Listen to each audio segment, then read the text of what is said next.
ആത്മവിശ്വാസത്തിൽ UP. മുഖ്യമന്ത്രി യോഗി ആദിത്യനാഥാണോ മുന്നിൽ അതോ അസം മുഖ്യമന്ത്രി ഹിമന്ത് ബിശ്വ ശർമ്മയാണോ മുന്നിൽ എന്ന ചോദ്യമാണ് ഇപ്പോൾ ഭാരതത്തിലുടനീളം ജനങ്ങൾ ചോദിക്കുന്നത്. കേരള, തമിഴ്നാട്, പോണ്ടിച്ചേരി. അസമിലെ ജനങ്ങളൊക്കെ ഇപ്പോൾ നിയമപാലകരാണ് എന്ന് മുഖ്യമന്ത്രി ഹിമന്ത് ബിശ്വ ശർമ്മ പറയുന്നു.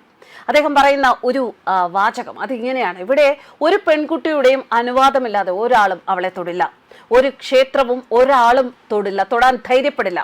അസമീസ് ജനതയുടെ മേൽ കൈവയ്ക്കാൻ ആർക്കും കഴിയില്ല. ക്ഷേത്രങ്ങളുടെ ഭൂമി കയ്യേറാൻ ആർക്കും ധൈര്യമില്ല. ഒരു പെൺകുട്ടിയുടെ സമ്മതമില്ലാതെ അവളെ തൊടാൻ ആർക്കും ധൈര്യമില്ല.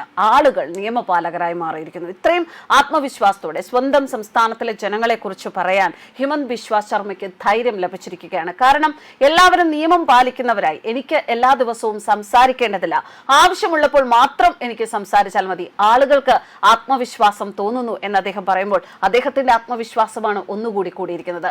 എല്ലാ സമുദായത്തെയും ഒരുപോലെ പരിപാലിക്കുന്ന ഒരു സർക്കാർ ഉണ്ട് എന്നും അവർ ഞങ്ങളെയും ശ്രദ്ധിക്കുമെന്നും ആളുകൾ മനസ്സിലാക്കുന്നു. നേരത്തെ അവർ വിഘടിച്ചു കിടക്കുന്നവരാണ് എന്നും സ്വന്തമായ ഒരു സർക്കാർ സ്ഥാപിക്കാൻ അധികാരമില്ല എന്നുമായിരുന്നു അവരുടെ തോന്നൽ എന്നാണ് ഹിമന്ത് ബിശ്വ ശർമ്മയുടെ വാചകം.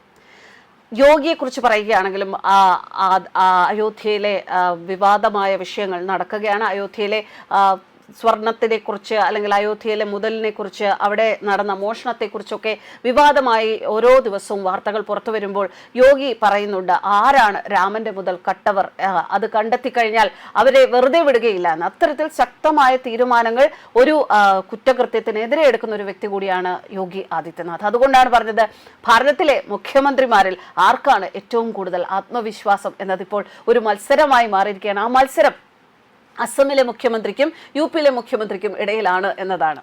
എന്തായാലും ഇത് അസമിലെ ജനങ്ങൾക്കും അതുപോലെ തന്നെ യു.പിയിലെ ജനങ്ങൾക്കും ഒരുപാട് ആത്മവിശ്വാസം നൽകുന്ന ഒരു കാര്യം തന്നെയാണ്. നമുക്ക് ഒരു ധ്രുവീകരണ കണക്കില്ലാത്തതിനാൽ നിരാശയ്ക്ക് കാരണമുണ്ടായിരുന്നു എന്നാണ് ഹിമന്ത് ബിശ്വ ശർമ്മ പറയുന്നത്. ആ ആവശ്യകത താൻ മനസ്സിലാക്കി. ഇപ്പോൾ ആളുകൾക്ക് ആത്മവിശ്വാസമുണ്ട്. എണ്ണത്തിലൊന്നും മാറിയിട്ടില്ല. പക്ഷേ ഒരു സമുദായത്തെ മാത്രം പരിപാലിക്കാത്ത ഒരു സർക്കാർ ഉണ്ട് എന്ന് ആളുകൾ കരുതിയിരുന്നു. പക്ഷേ അവർ ഞങ്ങളെയും ശ്രദ്ധിക്കും, ശർമ്മ പറഞ്ഞു. വിവാദ പരാമർശങ്ങൾക്ക് പേരുകേട്ട വ്യക്തിയാണ് ഹിമന്ത് ബിശ്വ ശർമ്മ.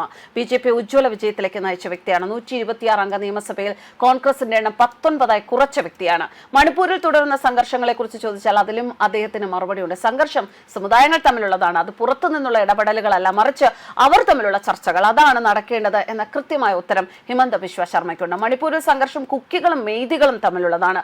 ഇപ്പോൾ കുക്കികളും നാഗകളും തമ്മിലുള്ളതാണ്. അത് വളരെ ശക്തമാണ്. പുറത്തു നിന്നുള്ള ഇടപെടലിലൂടെ ഒരിക്കലും അത് പരിഹരിക്കാൻ സാധിക്കുകയില്ല. നമുക്ക് ക്രമസമാധാനം പുനഃസ്ഥാപിക്കാൻ സാധിക്കും, എന്നാൽ രണ്ട് സഹോദരന്മാരെ ഇരുത്തി അവരുടെ തർക്കം പരിഹരിക്കാൻ സാധിക്കില്ല. നമുക്ക് പ്രോത്സാഹിപ്പിക്കാം, പക്ഷെ നിർബന്ധിക്കാൻ കഴിയില്ല.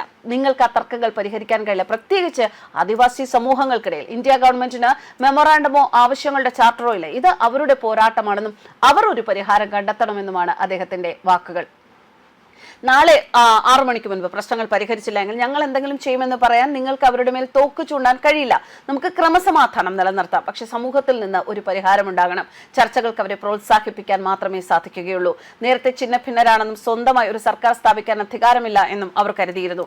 ജനങ്ങൾക്ക് ധ്രുവീകരണം ഉണ്ടാക്കുന്ന ഒരു വ്യക്തിത്വം വേണം. ഞാൻ ആ ലക്ഷ്യം നിറവേറ്റി എന്നാണ് അസം മുഖ്യമന്ത്രിയുടെ വാക്കുകൾ. എന്തായാലും അസമിൽ കുടിയേറ്റക്കാരുടെ നുഴഞ്ഞുകയറ്റക്കാരുടെ ആധിക്യം അതെല്ലാം കുറയ്ക്കും. ഒരാളെ പോലും നുഴഞ്ഞു കയറാൻ ഈ ഭൂമിയിലേക്ക് അനുവദിക്കുകയില്ല എന്ന പ്രതിജ്ഞയും അദ്ദേഹം എടുത്തിരുന്നു. ആ ശപഥങ്ങളെല്ലാം പാലിക്കുന്ന തിരക്കിൽ തന്നെയാണ് അസം മുഖ്യമന്ത്രി ഹിമന്ത് ബിശ്വ ശർമ്മ. ന്യൂസ് ഡെസ്ക് കർമ്മ.